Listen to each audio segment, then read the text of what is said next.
Kasi ang daming mga magulang ngayon na problemado sa kanilang mga anak, na ang mga kabataan ngayon pinagiging bastos sa kanilang mga magulang. At bilang isang magulang, ano ang pakiramdam mo at anong gusto mong imensahe sa magulang at sa mga anak na ngayon ay lumalabang, bastos, wala ko ng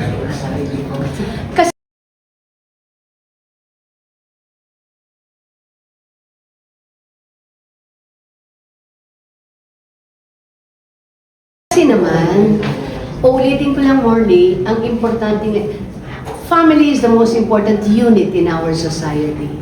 At ang pinaka-importante dyan, which is kinalakihan ko na old school, ay yung mga magulang na naggagawa ng matibay na foundation para sa pamilya.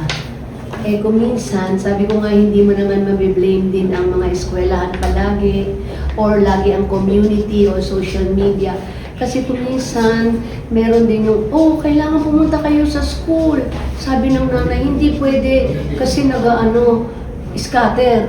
I mean, hindi ba? O yung tatay, nandun nanonood ng isabong.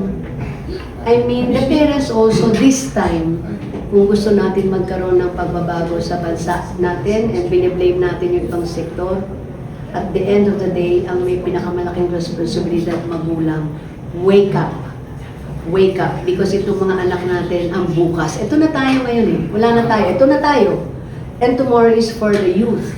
At kung ganyan ang youth ang pupunta sa bagong henerasyon na darating, what will happen to us?